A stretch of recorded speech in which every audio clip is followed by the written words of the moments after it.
Good morning all of you. Welcome to Amrish Senior Secondary School YouTube channel. Last topic में हमने करा था Faraday's के loss के बारे में, देन उसकी प्रोडक्शन कैसे उसमें ईएमएफ प्रोड्यूस होता है उसके लिए हमने एक्सप्रेशन करा था फेराडे का। फिर उसके बाद हमने उसमें फाइंड आउट करा था कि नेगेटिव साइन एक्सप्रेशन में है, जो कि किसकी वजह से था, लेंज लॉ की वजह से। लेंज लॉ हमें क्या बताता है, यानी कि इससे हमें क्या पता चला, लेंज लॉ ने क्या बताया। उसने बोला कि अगर कोई मैग्नेट किसी कोयल के साथ जब लिंक करता है तो कोयल में करंट प्रोड्यूस करता है, ये हमें ईएमएफ प्रोड्यूस करता है, ये हमें फैराडे ने बता दिया। तो उस कोयल में जो करंट प्रोड्यूस हो रहा है वो किस डायरेक्शन में होगा, ये हमें लेंस लॉ से पता चला था। तो उसके अकॉर्डिंग कि जब कोई मैग्नेट किसी कोयल के साथ लिंक करता है तो उसमें एक ऐसी डायरेक्शन में करंट प्रोड्यूस होगा जिससे उसमें उस कोयल में प्रोड्यूस होने वाली मैग्नेटिक फील्ड उसके cause of production which is another magnet, उसको वो क्या करेगा, रिपेल करेगा। यानी कि इससे जो मैग्नेटिक फील्ड बनेगी वो इस मैग्नेट के ऑपोजिट होगी। अपोजिट बोलने का मतलब इसको रिपेल करेगी। अगर इसकी डायरेक्शन करंट की, अगर मैं देखूँ अपना right hand thumb rule apply करूँ, अगर मैंने यहाँ पे नॉर्थ पोल को जनरेट करना है ताकि ये इसको रिपेल करे अकॉर्डिंग टू लेंस लॉ, तो इसकी डायरेक्शन कैसी बनेगी करंट की। अगर मैं कर्ल अपनी फिंगर्स को कर्ल इस वे से करूँ, यानी कि इसमें करंट की डायरेक्शन ये बने, तो मेरा ये नॉर्थ पोल बनता है according to right hand thumb rule. Thumb मेरे को नॉर्थ पोल की डायरेक्शन बताएगा और कर्ल मेरे को करंट की डायरेक्शन। एंड देन अगर मैं इनकी डायरेक्शन इस वे से बनाऊँ सर्किट में, तो मेरे को पता चलता है कि नॉर्थ पोल इस डायरेक्शन में जनरेट होगा। तो जो नॉर्थ पोल यानी कि इसमें ईएमएफ जो प्रोड्यूस हो रहा है उसकी वजह से जो मैग्नेटिक फील्ड बन रही है उसके कोज ऑफ प्रोडक्शन को वो क्या करेगी, अपोज करेगी इस वे से। तो ये हमें लेंज लॉ से पता चला कि जब कोई अनदर मैग्नेट किसी कॉइल के साथ लिंक करता है तो उसमें करंट एक ऐसी डायरेक्शन में बनता है कि वो उसके कोज को ही, जिसकी वजह से प्रोडक्ट प्रोड्यूस हो रहा है, उस अपने कोज को ही रिपेल करे, अपोज करे। सो इसका लॉ ऐसे बना, according to Lenz law the direction of induced current in such that, इसमें जो करंट बना है वो कैसे, is such that it opposes the charge in the magnetic flux. यानी कि ये वाले इसकी जो खुद की फ्लक्स है उसके दूसरी फ्लक्स के चार्ज को क्या करेगी, अपोज करेगी एक ऐसी डायरेक्शन में, उसमें करंट बनेगा which is responsible for its production. तो ये लेंस का लॉ था। इसी लॉ को हमने अभी आगे एक्सप्लेन करना है कि ये कंजर्वेशन लॉ को भी फॉलो करता है। Before that again I am explaining you what do you mean by the Lenz law. According to the Lenz law the direction of induced current in such that is such that it opposes the charge in the magnetic flux responsible for its production। यानी कि जो charge इसमें produce हो रहा है उससे produce होने वाली मैग्नेटिक फील्ड इस दूसरे मैग्नेट की परमानेंट मैग्नेट के मैग्नेटिक फील्ड को क्या करेगी, अपोज करेगी, जिसकी वजह से हमारे फेराडे के एक्सप्रेशन में नेगेटिव साइन आया था, जिसको हमने ऐसे ये एक्सप्रेशन में लिखा था। ये साइन का कोस क्या है, लेंस लॉ की वजह से, जिसमें हमें पता चला था कि इसकी production of magnetic field is the opposite to the cause of its production. So ये हमारा ये वाला लॉ हमारा लेंस लॉ बता रहा है कि किस तरह किसी अनदर कोयल में हम मैग्नेट से करंट को प्रोड्यूस करते हैं और उसकी डायरेक्शन क्या होती है, इससे हमें पता चला था। अभी हम करेंगे लेंस लॉ कैसे हमें बताएगा, कैसे हम प्रूव कर सकते हैं कि ये कंजर्वेशन लॉ को भी फॉलो करता है। Conservation of energy, conservation of energy का लॉ क्या बोलता है, एवरी एनर्जी, हर जो भी हम एनर्जी को ना तो बना सकते हैं, energy can neither be created nor be destroy, ना ही तो उसको ख़त्म कर सकते हैं। It can change one form to the another, यानी कि एनर्जी को ना तो हम बना सकते हैं ना ही ख़त्म कर सकते हैं, इसको एक फॉर्म से दूसरी फॉर्म में बस बदला जा सकता है। तो क्वेश्चन कैसे बनता है, एग्जामिनेशन पॉइंट ऑफ व्यू से क्वेश्चन कैसे है, state Lenz law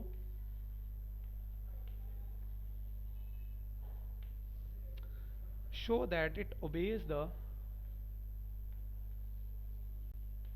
show that it obeys the law of conservation of the law of conservation of energy, law of conservation of energy। तो ये हमने यहाँ पे प्रूव करना है कि Lenz law conservation of energy law को फॉलो करता है। तो कैसे प्रूव करेंगे? फर्स्ट हमने जो अभी लास्ट में डेफिनेशन लिखी थी उसी को लिख देंगे, यहाँ पे सारा वही डेफिनेशन आ जाएगी लेंज लॉ की। According to this law, examination point of view से किस तरह क्वेश्चन लिखा जाएगा? According to Lenz law, the direction of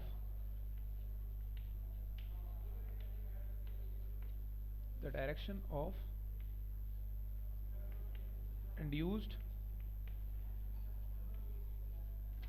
current is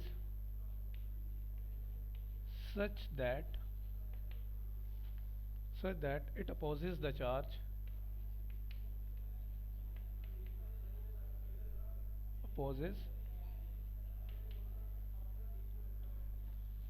charge in magnetic flux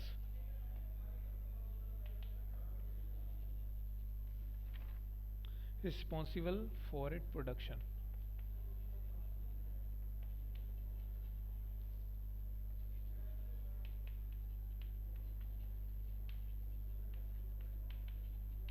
तो ये इसकी डेफिनेशन है।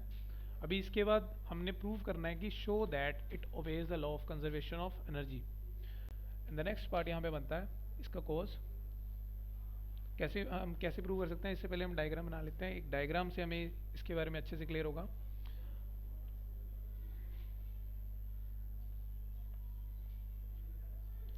This is a permanent magnet.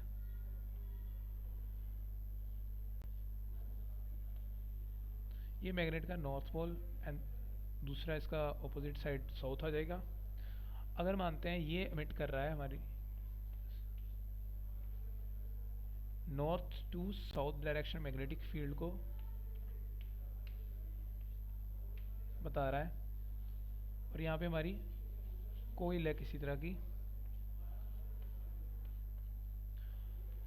जब ये मैग्नेट इस कोइल के साथ लिंक करेगा, हमें पता है, देन एक ऐसी डायरेक्शन में करंट बनता है कि ये इस मैग्नेट की मैग्नेटिक फील्ड को अपोज करे। तो वो किस डायरेक्शन में होगा? अगर मैं करंट की डायरेक्शन इस वे से बनाऊं कि करंट की डायरेक्शन इस वे से बने कि अपोज करे कॉज ऑफ इट्स प्रोडक्शन, तो वो तभी पॉसिबल है अगर इसकी डायरेक्शन हमारी according to the curves of the fingers, then ये वाला पोल इसका नॉर्थ बनेगा एंड दिस इज साउथ। तो ये नॉर्थ रिपेल करेगा, फिर इसकी वजह से इसमें क्या होगा? करंट प्रोड्यूस होगा और गैल्वेनोमीटर हमें रीडिंग देगा। में हो क्या रहा है? तो हम इसको ऐसे लिख सकते हैं, when north pole of a magnet, when north pole of magnet move towards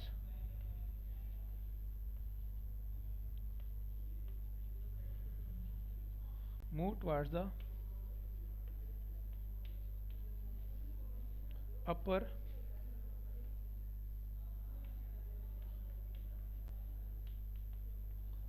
face of the coil, upper पास ऑफ द फेस, ये इसका अपर पास और इसको लोअर कंसीडर करेंगे। Upper face of the coil acquires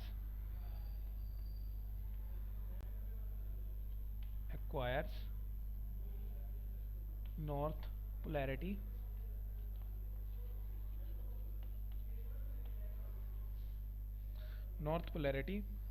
therefore the work in bringing to, अभी यहाँ पे हम क्या बताएंगे? इस मैग्नेट को इसके कोयल के पास लेके आने के लिए जितना वर्क डन लगा है उसको हम एनर्जी कंसीडर करेंगे। The amount of work done to bring the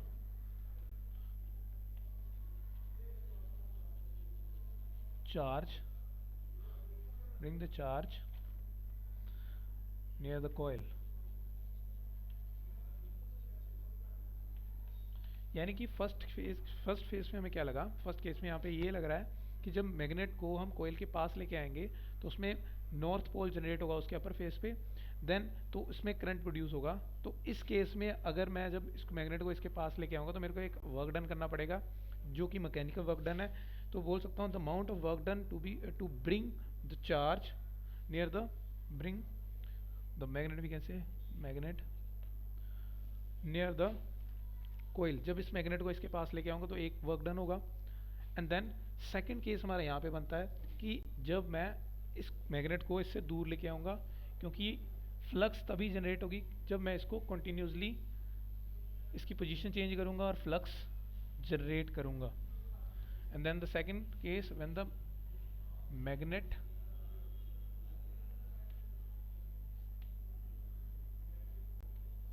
gets away from the coil,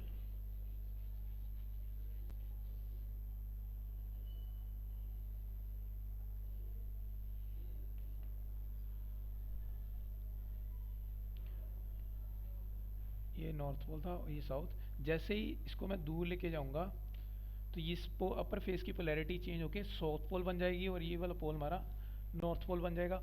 अभी हमें पता है कि अगर ये नॉर्थ है तो ये वाला इसको क्या करेगा, अट्रैक्ट करेगा, यानी कि मैग्नेटिक फील्ड लाइन सिंपली इसमें क्या करेंगी, क्योंकि इसमें फ्लक्स चेंज होगी, फ्लक्स चेंज होने से क्या होगा, इसमें अगेन मैग्नेटिक फील्ड बनेगी, वो मैग्नेटिक फील्ड की डायरेक्शन इस केस में चेंज हो जाएगी। अब ये साउथ पोल बन गया and this is north pole. तो अभी मैग्नेटिक फील्ड क्या करेंगी, इसमें एंटर करेंगी। तो यानी कि इस केस में जब उसको मैग्नेट को अवे लेके जाते हैं कोयल से, देन उसकी पोलैरिटी चेंज हो जाती है। तो उस केस में क्या बन रहा है, अट्रैक्टिव फोर्स वर्क कर रही है। तो इसको लिख सकते हैं ऐसे, similarly when the north pole of magnet is move away, when the north pole of magnet move away from coil, then south polarity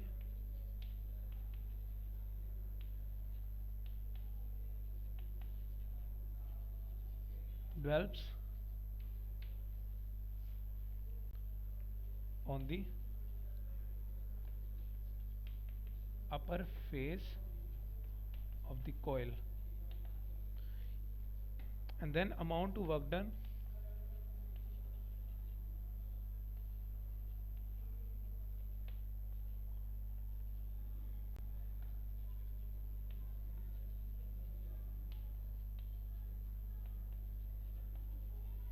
bring the magnet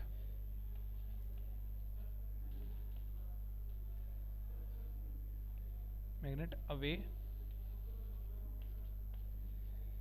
from the coil।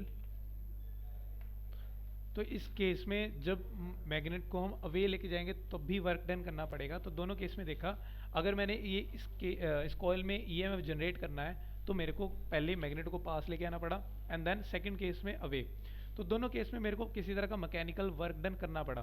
तो इस तरह जब मेरे को किसी कॉइल में ईएमएफ जनरेट करना है तो उसमें ईएमएफ जनरेट करने के लिए किसी तरह का मैकेनिकल वर्क करना पड़ा। तो इस मैकेनिकल वर्क को करने के लिए किसी तरह की एनर्जी भी ट्रांसफॉर्म हुई है। तो इसी ट्रांसफॉर्मेशन ऑफ एनर्जी को ही बोला जाएगा कंजर्वेशन ऑफ एनर्जी। हमने इलेक्ट्रिकल एनर्जी बनाई है किससे, we convert here mechanical energy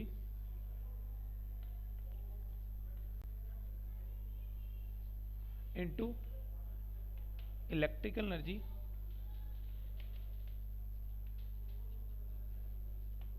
हमने यहाँ पे क्या करा, मैकेनिकल एनर्जी को by moving with the hands, magnet को अवे करा, पहले ब्रिंग करा उसके near and then we bring it back, हमने इसको वापस ले आए। तो क्या हुआ, पहले केस में मैकेनिकल एनर्जी अप्लाई करी हमने, वो मैकेनिकल एनर्जी कोयल में in terms of electrical energy generate हुई। तो अकॉर्डिंग टू दिस हमने क्या करा, ट्रांसफॉर्मेशन एनर्जी, और एनर्जी का लॉ भी यही बोलता है, conservation energy can neither be created or nor be destroyed, it can change into one form to the another form। हम इसको एक फॉर्म से दूसरी फॉर्म में बदल सकते हैं, ये एनर्जी का लॉ है। तो इस लॉ के अकॉर्डिंग हमने एनर्जी को चेंज करा है, यानी कि मैकेनिकल एनर्जी को हमने इलेक्ट्रिकल एनर्जी में चेंज करा। That's why we can say it is mechanical work done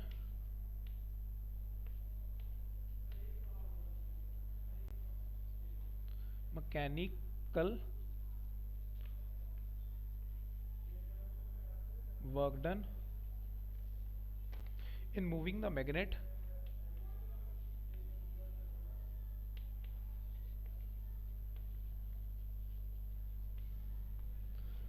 with respect to coil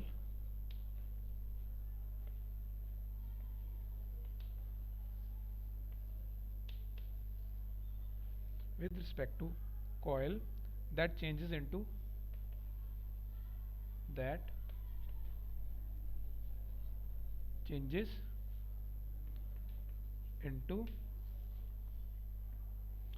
electrical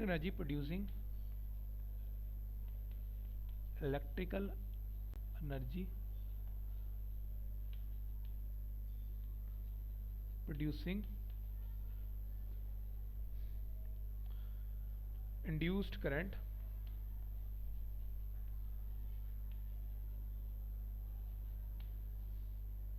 thus energy is being transferred only